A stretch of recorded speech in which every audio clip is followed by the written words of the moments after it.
You ever notice how the moment you start talking about your problems, people's faces change? They'll nod, they'll smile politely, but deep down, most of them aren't really listening. And the few who are, some are not rooting for you. They're collecting information, not to help you, but to store it, remember it, and sometimes to use it against you. Here's the truth. No one tells you, the more you tell people about your struggles, the more power you give them over you. You think you're venting, releasing the pressure. And trust me, not everyone you speak to has the purest intentions. We live in a world where everyone is busy, where attention is currency, and where sympathy is often just a performance. Some are silently comparing their life to yours, feeling better that you're struggling. Some are filing away your pain, so one day they can remind you of it when it suits them. They fight it in silence. They bleed in silence. And when they finally walk back into the room, they walk in stronger, calmer, and with no sign of the battle. They just survived. And if you want to come out unbreakable, it starts with learning one thing. Stop telling everyone your problems. Most people you meet in life are dealing with their own storms. They've got their own stress, their own fears, their own endless list of things to worry about. That's the first thing you need to understand before you pour out your heart to someone. When you unload your problems onto another person, you're asking them to carry a weight that isn't theirs. And while a few rare people will genuinely be willing to carry it with you, most will either set it down the second you walk away, or they'll carry it only long enough to use it for their own advantage. This isn't because every person is cruel or selfish. It's simply human nature to prioritize our own survival, our own comfort, our own emotional space. Think about the times someone has told you their problems. If you're honest, you've had moments where you weren't fully listening. Maybe you nodded along, maybe you gave some generic advice, but in your mind you were already thinking about your own schedule, your own deadlines, your own frustrations. That's exactly what happens when you tell people your problems. They filter them through the lens of their own life. Your pain is not their priority, and the sooner you accept that, the freer you will be. Some people will pretend to care because it makes them feel like a good person. They'll give you a few, "Oh, I'm so sorry to hear that" lines, maybe pat you on the shoulder, but inside they're emotionally checked out. Others will genuinely listen in the moment, but once the conversation is over, your problem will fade from their mind because it doesn't directly impact their reality. And then there's another category, the dangerous one. These are the people who store your vulnerabilities like ammunition. They'll smile to your face, nod, act like they're in your corner, but later they'll bring up your struggles to others, twisting the story, framing you as weak, or using your situation to elevate themselves. This is why you must be careful with your words. Once they're out of your mouth, you can't take them back. You can't control how someone will interpret your story or where they'll take it next. A private struggle can be solved in your own time. But once it becomes public knowledge, it lives in other people's minds forever. They might move on, but they will never completely forget that you once admitted you were drowning. And in a world where perception often matters more than reality, that image of you as the person with problems can stick longer than you think. When you tell someone your problems, what you're often looking for is validation, comfort, or understanding. But here's the hard truth. You can't rely on the world to give you those things. Because even if someone does care in the moment, they can't carry the weight for you. At the end of the day, you still go home with the same situation, the same challenges, and the same responsibility to deal with them. Emotional support is nice, but it's not a solution. And if you become dependent on other people's sympathy, you'll find yourself needing it more and more, until you can't handle anything without an audience to reassure you. And let's be honest, not every ear you speak into is a safe one. Some people don't want to see you get better. They feel more comfortable knowing you're struggling because it makes their own life look better in comparison. They might subtly feed into your problems, not to help you solve them, but to keep you in a place where you're dependent on their advice or their listening ear. They'll say things like, "Oh, that's so awful, you poor thing," while secretly enjoying the drama of your life. You have to understand your problems can be entertainment for some. They fill the boredom in their day. They give them something to talk about when you're not around. There's another thing to consider. Every time you tell your problem, you relive it. You take the wound and reopen it over and over. Instead of letting it heal, you keep picking at it with words. You keep yourself stuck in the same emotional state because you're revisiting the pain instead of moving forward from it. The more people you tell, the more times you relive that pain. You might think it's helping you process it, but in reality, you're reinforcing the story in your mind, and that makes it harder to let go. It's not that you should never talk about what's bothering you. It's that you need to be intentional about who you tell and why you're telling them. If you're going to share, it should be with someone who has proven loyalty, who has demonstrated integrity, and who will keep your confidence without judgment or gossip. And even then, you should share with the intention of finding a solution, not just to vent endlessly. Venting feels good in the moment, but it rarely moves you forward. In fact, it can trap you in a cycle of emotional dependency, where you constantly need to offload to someone else instead of developing the resilience to handle things within yourself. You have to start operating from the assumption that most people have limited emotional bandwidth. They can only give so much before their own life pulls them back into their own struggles. And that's not a bad thing, it's just reality. By lowering your expectations of others, you protect yourself from the disappointment of realizing they don't care as much as you hoped they would. Instead of wasting time feeling hurt about who didn't show up for you, you shift your focus to what you can do for yourself. Because at the end of the day, the person who will always have to face your problems is you. This shift in mindset makes you stronger. It makes you less reactive and less dependent. It allows you to keep your dignity intact, even when you're going through hell. Because when you stop expecting the world to carry your weight, you stop handing out pieces of yourself to people who don't deserve them. And when you do that, something powerful happens. You realize you don't actually need as much validation as you thought you did. You realize that the solution isn't in getting more people to care. It's in caring enough about yourself to protect your energy, keep your circle small, and trust yourself to handle the storms life throws at you. That's why the smartest, strongest people don't go around broadcasting their problems to the world. They understand that attention doesn't equal help, and sympathy doesn't equal loyalty. They keep their struggles close, work on them quietly, and only share the victory when it's time to show the results. Because at the end of the day, the less you rely on others to care, the more you build the kind of strength that can't be taken away from you. And that's real power. Your energy is your most valuable currency. And every single interaction you have either invests in it or drains it. The problem is, most people spend their emotional energy without even realizing it. They give it away in conversations that go nowhere, arguments that change nothing, and endless retelling of problems to people who can't or won't help. You might think, I'm just talking. It's harmless, but it's not. Every time you share a piece of your struggle with the wrong person, you're making an emotional withdrawal from yourself, and those withdrawals add up until you're running on empty. When you constantly talk about what's wrong in your life, you're not just using words, you're using energy. You're reliving emotions that tire you out. You're replaying moments that hurt you, and you're inviting your mind to stay in a state of stress. And here's the thing, stress doesn't just exist in your mind. It shows up in your body. It affects how you sleep, how you focus, how you show up for your responsibilities. It steals from you quietly, piece by piece, until you start feeling drained for no obvious reason. That's the cost of letting your energy leak out through conversations that serve no purpose, other than to rehash the pain.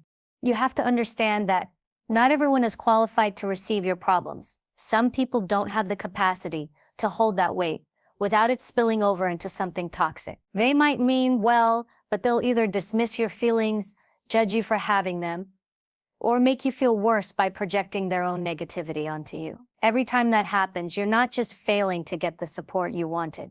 You're losing energy because now you have to process their reaction on top of your original problem. Think about it like this. You wake up every day with a certain amount of emotional fuel. Every interaction you have either fuels your tank or drains it. If you start your morning pouring out your stress to someone who isn't equipped to help you, you're already starting your day at a loss. Now you're running through your day trying to function with less emotional strength than you woke up with. And the more you repeat that habit, the more exhausted and irritable you become. You start snapping at small things. You start feeling unmotivated. You start feeling like life is heavier than it actually is. Protecting your emotional energy starts with being intentional about where it goes. Just like you wouldn't give your bank account password to every person you meet, you can't give your emotional access to everyone who asks what's wrong. You have to decide who's earned the right to hear your struggles. And here's the truth, very few people have earned that right. The smaller that circle, the safer you'll be. Another reason you must protect your energy is because some people will take from it without giving anything back. They'll listen to your problems, but not to help, just to compare their own life to yours, or to feel a momentary sense of superiority. And you'll walk away from that conversation feeling lighter for a second, but heavier later, because something about the exchange didn't actually comfort you. That's the trap. You think talking helped, but it only shifted the weight around without removing it. Sometimes the best thing you can do for your energy is to keep certain things to yourself and process them in private. Sit with your thoughts, write them down, work through solutions before involving anyone else. Because the less you repeat your problems out loud, the less power they have over you. You stop giving them space to grow in other people's minds, and more importantly, you stop feeding them with your own voice. There's also a deeper level to this. When you protect your emotional energy, you build resilience. You learn how to hold yourself steady in difficult moments instead of relying on constant external reassurance. That doesn't mean you should isolate yourself completely, but it does mean you should stop using other people as your emotional crutch. If every time you face a challenge, you immediately run to someone else to unload, you never give yourself the opportunity to develop the strength to stand on your own. And strength is built in the moments when you carry your own weight, not when you pass it off to someone else. Protecting your energy also means setting boundaries. It's not just about what you share, it's about what you allow into your mental space. If you're surrounded by people who are constantly negative, constantly gossiping, or constantly focused on problems rather than solutions, their energy will spill into yours.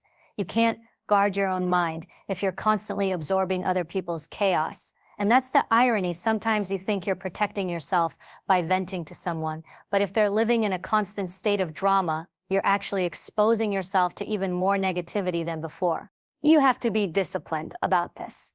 Discipline with your words, discipline with your time, and discipline with your emotions. Not every thought needs to be spoken. Not every feeling needs to be shared.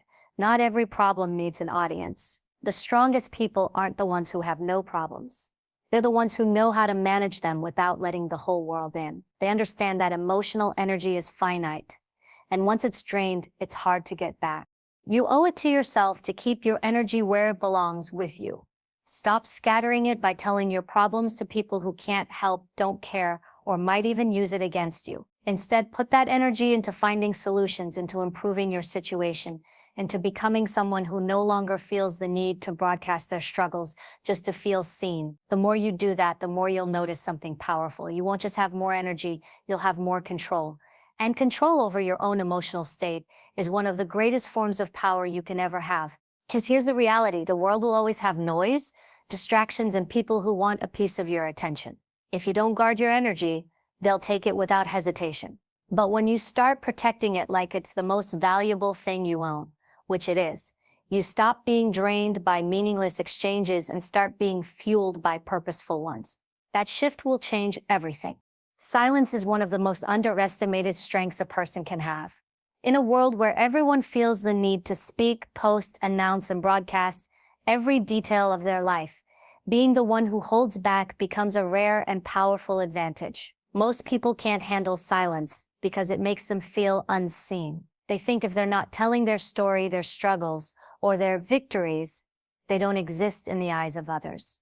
But here's the truth. Silence is not invisibility. Silence is strategy. It's choosing to operate on your terms instead of feeding the constant hunger for attention that surrounds you.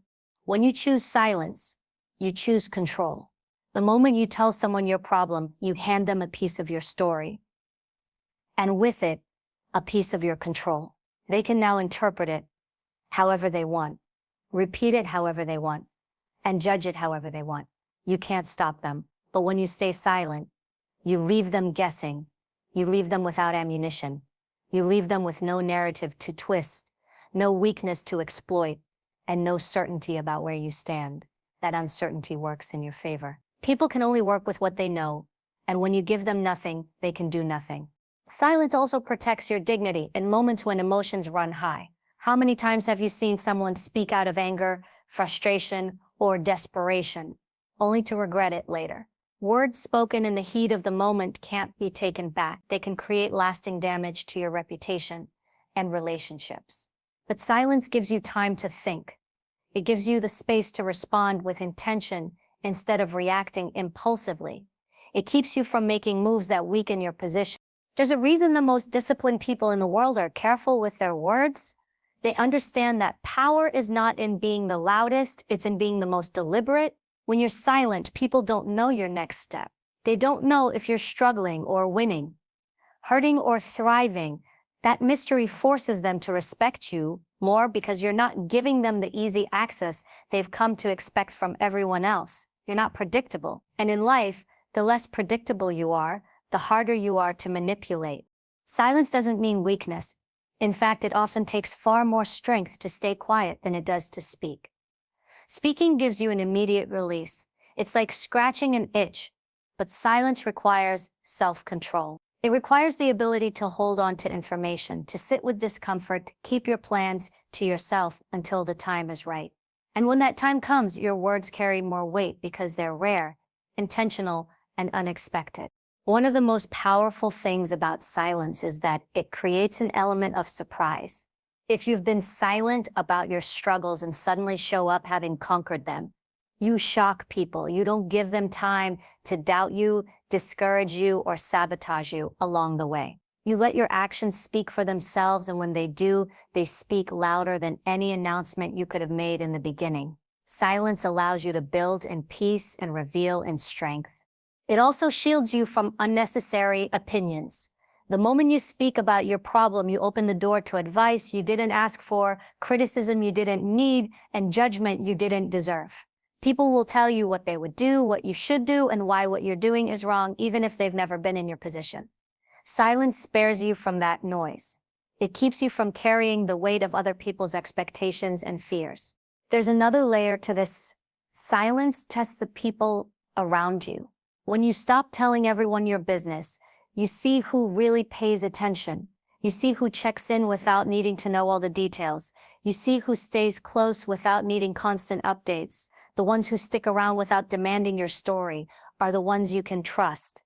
Everyone else was only there for the information, the drama, or the entertainment. Some people will be uncomfortable with your silence.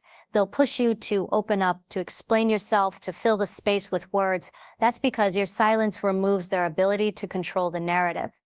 If they can't get the story from you, they can't decide how it should be told. And for some, that's unsettling. They'll try to provoke you into speaking, maybe even by saying things they know will get a reaction out of you. But the moment you take the bait, you give away your advantage. Staying silent in those moments is not about ignoring the situation. It's about choosing not to fight battles that don't deserve your energy. Silence is also a form of self-respect. You're telling yourself, I don't need to explain myself to everyone. I don't need to justify my feelings or my decisions. I know what I'm doing, and that's enough. That level of self-assurance is rare. Most people need validation to feel secure. They need others to agree with them before they can commit to a path. But when you trust yourself enough to move quietly, you stop seeking permission. You start living in a way that's free from the constant pressure to be understood. Of course, silence doesn't mean isolation. It doesn't mean you never speak or that you bottle everything up inside. It means you choose carefully. You share selectively. You open up only to those who have earned the right to hear your thoughts and your truth. And even then, you share with intention, not out of impulse. The more you practice silence, the more you realize how much it strengthens you. You're not just holding back words. You're holding on to your power. You're keeping control of your emotions, your plans, and your image. You're creating a life that doesn't require public approval to move forward. And when you finally do speak, your words carry weight because they're backed by thought, experience, and results. In the end, silence is not about saying nothing. It's about saying nothing until it matters.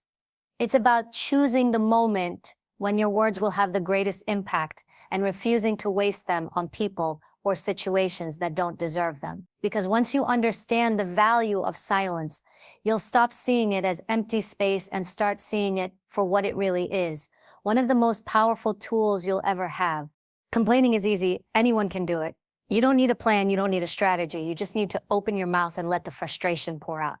And the truth is, complaining feels good in the moment. It's a quick emotional release, a way to let someone else know you're upset, disappointed, or overwhelmed. But here's the problem. Complaining without action changes nothing. It doesn't solve the issue. It doesn't move you forward. And in most cases, it keeps you stuck exactly where you are. Worse, it trains your brain to look for problems instead of solutions, until finding something to complain about becomes your default way of thinking. When you live in a state of constant complaining, you're basically telling yourself and everyone around you that you're powerless. You're saying, this is my situation, and all I can do is talk about it. It sends a message not just to others, but to yourself that you don't believe you have the ability to change things. And over time, that mindset erodes your confidence and your resilience. You start to feel like a victim of your circumstances instead of the driver of your own life. Shifting from complaining to problem solving is one of the most powerful transformations you can make. It means replacing "why is this happening to me" with "what can I do about it?" That one change in thinking flips the script. It takes you from being reactive to being proactive. It puts the control back in your hands instead of waiting for someone else to fix things for you. The truth is, life doesn't care if you complain. Your problems won't get smaller because you talked about them more. They won't go away because you vented to your friends or posted about them online. Life responds to action. That's it. If you're not doing something about the problem, you're feeding it. You're giving it more attention, more energy, more life than it deserves. And here's the thing. Most people who listen to your complaints can't solve your problem anyway. They might sympathize, they might give advice, but the real work still falls on you. If you want something to change, you have to change it. If you want the situation to improve, you have to make moves, not speeches. That doesn't mean you should never talk about what's bothering you. It means you need to be intentional about how you talk about it. If you're bringing up a problem, it should be with the mindset of finding a way forward, not just unloading it on someone else to make yourself feel better temporarily. Before you speak, ask yourself, am I sharing this because I want a solution or because I want sympathy? If it's sympathy, keep it to yourself. If it's a solution, choose carefully who you speak to. Someone who has the wisdom, experience, or perspective to actually help you move forward. You have to train yourself to focus on what's within your control. The fastest way to drain your energy is to complain about things you can't change. The weather, the economy, the way other people behave. None of that is in your hands. What's in your hands is how you respond to it, how you adapt, and what steps you take next. When you focus on that, you move out of the role of victim and into the role of problem solver. Being a problem solver doesn't mean you won't feel frustration, disappointment, or even anger. It means you don't let those emotions become your final destination. You can feel them, acknowledge them, and then use them as fuel to figure out your next step. People who solve problems use their emotions as a signal. Something's wrong, something needs to change, and then they direct their energy toward making that change happen. When you shift into this mindset, something powerful happens. People start to respect you more. Instead of being the person who always has a complaint, you become the person who gets things done. People trust problem solvers. They look up to them. They rely on them. And the opportunities that come with being seen as capable are far greater than anything you'll get from being seen as a constant complainer. There's another benefit to focusing on solutions. It strengthens your resilience. Every time you face a problem and solve it, you're proving to yourself that you can handle more than you thought you could. That builds confidence, and confidence is like armor. The more of it you have, the less other people's opinions, judgments, or doubts can affect you. One of the most dangerous things about complaining is that it attracts more of the same. Complainers tend to find each other. They form circles where everyone feeds off each other's negativity, and before you know it, you're surrounded by people who aren't interested in getting better. They're interested in staying stuck together. If you want to change your life, you have to step out of that circle. You have to make a conscious choice to be around people who challenge you to find solutions, not people who encourage you to stay in the comfort of your complaints. Shifting from complaining to problem solving is also about building discipline. When something goes wrong, your first reaction might be to call someone and unload. But discipline means pausing, taking a breath, and asking yourself, what can I do right now to move this forward? Maybe the answer isn't immediate. Maybe it's just one small step. But one step in the right direction is worth more than 100 conversations about why you're stuck. This shift doesn't happen overnight. You've probably spent years building the habit of venting, so it will take time to replace it with action. But every time you catch yourself about to complain and instead focus on what you can do, you're rewiring your mind. You're teaching yourself to see challenges differently, not as roadblocks, but as puzzles to be solved. And here's the best part. When you start solving your problems instead of broadcasting them, your life starts to change in ways you didn't expect. You become more confident, you attract better people, you have more energy because you're not wasting it on endless discussions about what's wrong. You start seeing results, and those results motivate you to keep going. In the end, you'll have to decide who you want to be. Do you want to be the person who's always talking about the storm, or the person who figured out how to get through it? Do you want to be known for your complaints or for your ability to make things happen? Because one will keep you exactly where you are, and the other will move you forward, no matter what life throws at you. And the choice is always yours. There's a certain kind of strength that comes from doing the work in silence and letting your success speak on your behalf. Words are cheap. Anyone can say they're going to change, that they're working on themselves, that they're building something big. But talk doesn't build results. Action does. And the people who truly create impact in their lives understand that the most powerful statement you can make is not what you say, but what you show. When you let your results speak for you, you take away the need to convince anyone of who you are or what you're capable of. You stop wasting energy defending your goals, explaining your decisions, or proving your worth to people who may never believe in you anyway. Instead, you keep your head down, you do the work, and you let the outcome be the proof. The people who doubted you will see it. The people who supported you will celebrate it. And the people who underestimated you will be left with nothing to say. One of the reasons this approach is so powerful is because results are undeniable. Someone can argue with your words, twist your story, or question your motives, but they can't deny what's in front of their eyes. They can't argue with a transformation they can see. They can't dismiss an achievement that is real and measurable. Results strip away the noise and leave only the truth. There's also a deep satisfaction in proving yourself to yourself before you prove anything to anyone else. When you set a goal, work for it, and achieve it without the constant validation of others, you build a confidence that can't be shaken. You're no longer dependent on outside approval to feel successful because you've learned to recognize your own progress. That self-recognition is powerful. It fuels you to aim higher, to keep building, to keep moving forward without waiting for permission or applause. But letting your results speak for you requires patience. We live in a culture that pushes instant updates and quick announcements. People want to post every step of their journey online, partly to keep themselves accountable, but often to gain attention along the way. The problem with that is the more you talk about what you're doing, the more you open yourself up to criticism before you've even finished. You invite opinions that can shake your confidence, distractions that can pull you off course, and even sabotage from those who don't want to see you succeed. Working in silence is like building a fortress behind closed doors. No one knows how far along you are. No one can interfere with your process, and no one can plant seeds of doubt in your mind. You're free to make mistakes, adjust your approach, and grow without the weight of public expectation. And when you're ready to reveal what you've built, you do so from a place of strength, not in the middle of the struggle, but at the moment of victory. Letting results speak for you also changes the way people treat you. When you've proven you can deliver, people start to listen differently.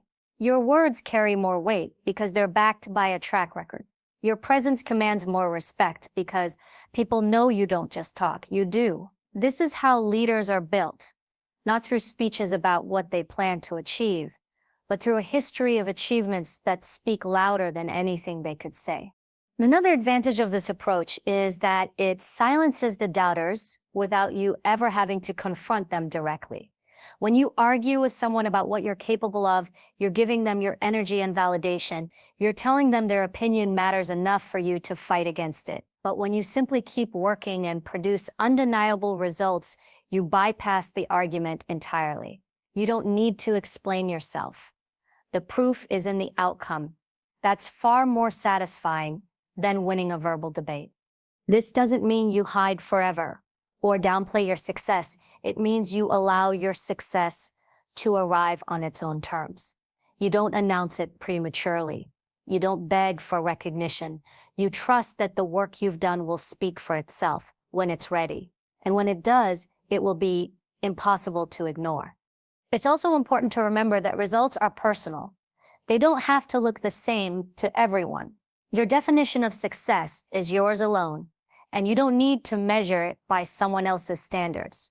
For one person, a result might be building $1 million business. For another, it might be finally paying off debt, earning a degree, or becoming healthier and stronger. Whatever it is for you, own it. Don't let anyone diminish it because it doesn't match their version of achievement. The beauty of letting your results speak is that it builds credibility over time. You become known as someone who delivers, someone whose actions align with their words, and that reputation follows you into every new challenge you take on. Opportunities start coming to you because people trust your ability to follow through. That's when momentum really starts to work in your favor. You're no longer chasing every opportunity because your track record is attracting them to you. But here's the key: you have to stay consistent. Letting your results speak for you isn't a one-time thing, it's a way of life. It means showing up even when no one's watching, even when no one's cheering you on. It means doing the work in the quiet, boring moments when motivation is low and discipline is the only thing carrying you. And it means being willing to stay the course for as long as it takes to turn effort into evidence. In the end, talking about your problems, your plans, or your dreams means very little if you never back it up with results. The world doesn't remember the speeches, it remembers the outcomes. So stop giving so much power to your words and start giving it to your actions. Build in silence, work relentlessly. Protect your vision until it's strong enough to stand on its own. And when the time comes, let your success walk into the room before you do. That's the kind of introduction that speaks louder than anything you could ever say. At the end of the day, the world won't remember what you promised, what you said, or how loudly you declared your ambitions. It will remember what you built, what you delivered, and the difference you made. You don't have to shout to be heard. You just have to create something so undeniable that it speaks for itself. Stop explaining yourself to people who have already made up their minds. Stop wasting breath trying to convince the ones who don't believe in you. Take that energy and put it into action. Every hour you work in silence is a brick in the foundation of a future they can't ignore. Because here's the truth: talk fades, excuses fade, opinions fade. But results, they last. They stand long after the noise is gone. So keep your head down, keep your heart focused, and keep moving forward. Let your work echo louder than your words. One day you won't need to introduce yourself. Your results will walk into the room before you do. And they'll speak so powerfully, they won't need translation. That is real power, that is real success. And that is the life you're building starting now.